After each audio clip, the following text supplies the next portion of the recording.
There's blood, gore, and this story does get spicy. And I'm not going to tell you to leave if you're under 18 because one, I really can't make you, so just be wary. What happens if I don't take your offer? Shigaraki asked. I'll kill you flat out spoke. I knew it. He sighed. So, what do you say? You asked. Yes. He spoke, taking the crystal out of your hand and placing it where his ruby was. Your champion is waiting for you. And that's when you vanished. He made his way to where the battle would take place, writing a letter to his master and making sure he practiced on the way, killing whatever came his way. Once there, everyone looked at him, confused, as to why there was another person, and with blood all over him. So, you're my partner? A boy asked from behind him. Yes. Who are you? Shigaraki spoke. Someone has the same blood god as you. He spoke. So, the god of death, really. Shigaraki spoke, scratching his neck. The man smiled. The name's Betty, he spoke. Let's get this started. Shigaraki smirked, Buddy doing the same. Meanwhile, so, you want to play with human emotions? A girl giggled. They played with our dear sisters. A man spoke, sipping from a cup. Well, they were the one who killed her. A man with a gruffer voice spoke. I just wish to join in the game I made. You giggled. What if they get it? What will they get if they win? A cocky voice spoke. Well, I know what one of them wants, and that's his sweet daughter back. You spoke, finishing your cup. And the other? I just want him to myself. You giggled. Well played. A shy voice spoke. May I have some more? You asked your sister. She giggled. Oh, of course. She poured a red liquid into your cup. Now, let the games begin. You spoke as a light formed around the dark space of reality. My, this year looks scared. Your older brother, Kaba, spoke. You're right. This will be fun. Zato smiled. Well, they are yours.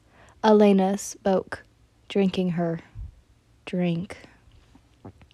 What the book never told was after their beloved younger sister died, they stopped caring for the mortals, only seeing them as playthings.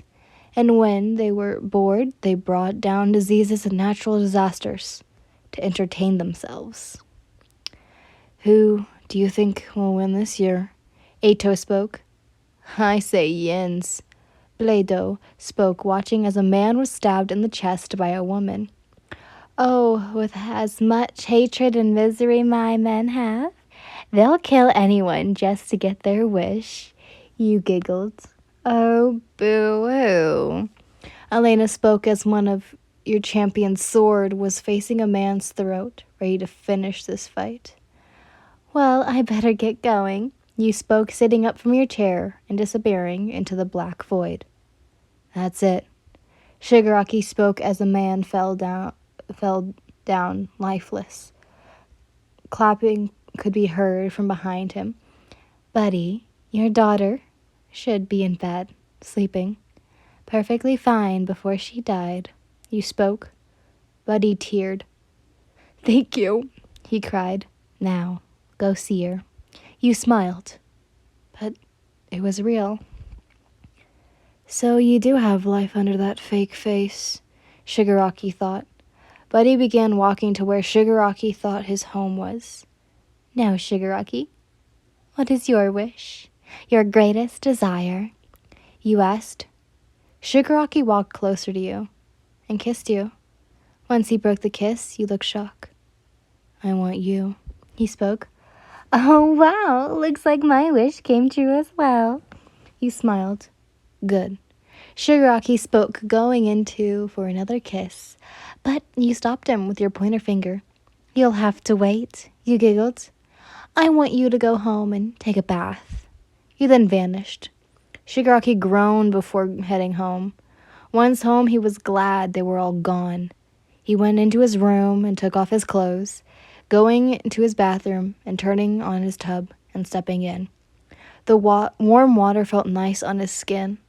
What surprised him was when he felt someone on him, his eyes opened to see you, naked. Like the view? You asked, holding his chin. He tried looking away, but his eyes kept trailing to your side's bosoms. You can touch. It's your reward. You giggled, kissing his neck. Please stop, he groaned.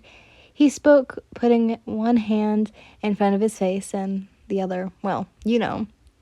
All right, now it's time for spicy time. All right, just don't go being a crybaby next time. That set him off, pinning you down and sticking a couple fingers in you know where. You gasped, grabbing his shoulders. I'm not a crybaby, he spoke, but he was taken aback. Oh, you know how many people would kill you to be where you are, you asked. Many, he spoke calmly, kissing you as he thrusted his fingers in and out of you. Why am I blushing? I wrote this.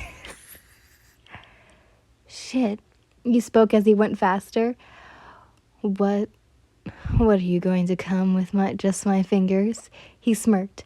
Oh, I can last way longer than you think. You were cut off by him swiftly taking his fingers out and replacing it with something else. Oh, please, don't just stand there. You moved your body to have him deeper inside you. Looks like I have the mercy of a goddess.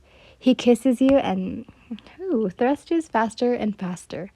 As you got closer, you were no near finishing. After one final thrust, he came all over your sweet insides. He laid his head on your bosoms, huffing. Oh, really? Oh, you really have never done this? You giggled. No, I haven't, he huffed. Good. And with that, he was pinned on the bed by you. Because I'm not done with you yet, you giggled.